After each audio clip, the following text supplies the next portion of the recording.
پاکستان جو 20 لاکھ مسلمانوں نے اپنی جان دے کر اس ملک کو حاصل کیا تھا،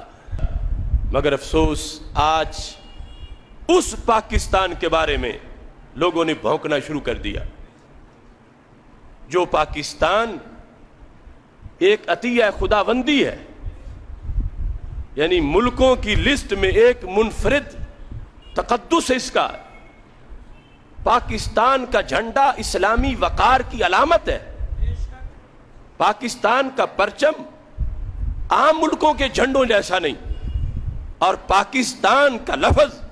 عام ملکوں کے ناموں جیسا نہیں۔ پاکستان کی سلطنت عام سلطنتوں جیسی نہیں۔ میں تو کہتا ہوں پاکستان اللہ کی قدرت کا ایک کرشمہ ہے، اور پاکستان قرآن و سنت کی تعلیمات کا ایک تحفہ ہے، اور پاکستان کا قیام نبوت مصطفیٰ علیہ السلام کا ایک معجزہ ہے۔ پاکستان ایمان اور سلامتی کی سرزمین ہے، پاکستان اولیاء کا فیضان ہے، پاکستان کریا عشق رسول علیہ السلام ہے، اور پاکستان مدینہ منورہ کا عکس جمیل ہے۔ یہ 20 لاکھ جانوں کا عطیہ ہے۔ پاکستان زمین پر رب ذوالجلال کا دیا ہوا ایک انعام ہے۔ آج جو پاکستان کو بھونکے، یہ فرض ہے حکومت پر کہ اس کو اہنی لگام دے، اس واسطے کہ پاکستان کے خلاف زبان کھولنا یہ معمولی جرم نہیں،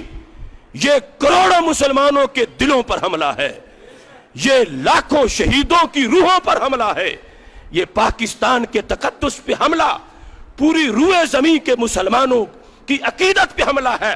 اس واسطے کہ پاکستان صرف پاکستان کے مسلمانوں کے لحاظ سے نہیں، پوری دنیا کے مسلمان پاکستان کی طرف امید کی نگاہ سے دیکھتے ہیں۔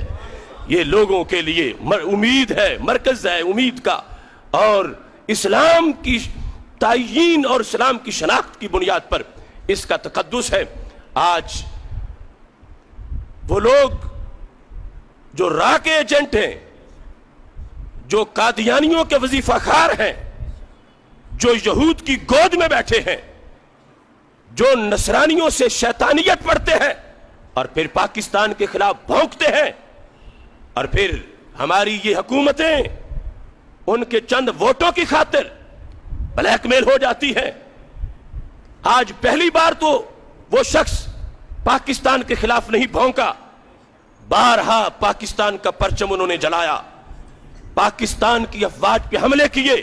پاکستان کے اداروں پہ حملے کیے، 35,000 سے زائد لاشیں، بند بوریاں اور ملک کے سپوت انہوں نے جلائے، اور پاکستان کے امن کو کراچی کا روشنیوں کا شہر اندھیروں کی نظر کیا۔ اور پھر حکومتیں اپنے مفادات کے چکر میں پھر ان کو ڈھیل دے دیں، پھر ان کو معافیاں دے دیں۔ تو ہمارا مطالبہ ہے کہ ملت انہیں معاف نہیں کرے گی، اور پاکستان کی حکومت معافی کے ڈرامے مت رچائے، اور پاک فوج کو صفائی کا موقع فراہم کیا جائے کہ ان ناسوروں کی مکمل صفائی کی جائے، جو پاکستان کے بارے میں ایسا لفظ بولے کہ یہ دہشت گردی کا اڈا ہے، یا اسے تباہ و برباد کر دیا جائے معاذ اللہ، یا پاکستان کے بارے میں لفظ ناسور بولے، ان کے ساتھ کسی نرمی اور معافی کا رویہ ہرگز نہ اپنایا جائے، بلکہ ان کو قرار واقعی سزا دی جائے۔ اس واسطے میں ببانگے دہل کہتا ہوں، جس کا ضمیر مردہ ہے اس نے پاکستان کو مردہ باد کہا، اور جو اندر سے زندہ ہے وہی پاکستان کو حقیقت میں زندہ باد کہتا ہے۔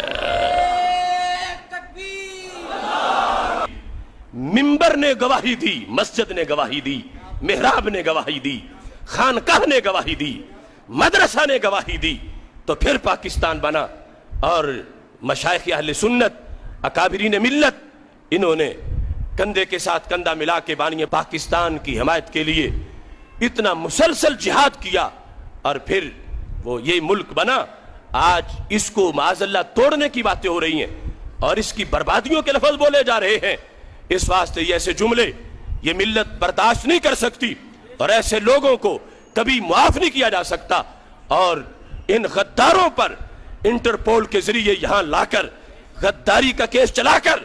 انہیں قرار واقعی جو ان کی سزا ہے اس تک پہنچانا یہ حکومت کا فرض ہے، تاکہ آئندہ کے لیے جو دوسرے لوگ راہ کے ایجنٹ بن کے پاکستان میں ایجنٹیاں کر رہے ہیں ان کو پتا چلے کہ پاکستان کے وارث زندہ ہیں۔ اور میں اللہ کے فضل سے اس منبر پر قدرت کے بھروسے پر نگاہ رسالت صلی اللہ علیہ وسلم کے زیر سایہ اس بات کا اعلان کر رہا ہوں کہ پاکستان کے سارے دشمن سن لیں جو پاکستان کو مٹانے کی باتیں کرتے ہیں، رب کعبہ کی قسم یہ سارے مٹ جائیں گے، اور پاکستان مٹنے کے لیے بنا ہی نہیں، قائم رہنے کے لیے بنا ہے۔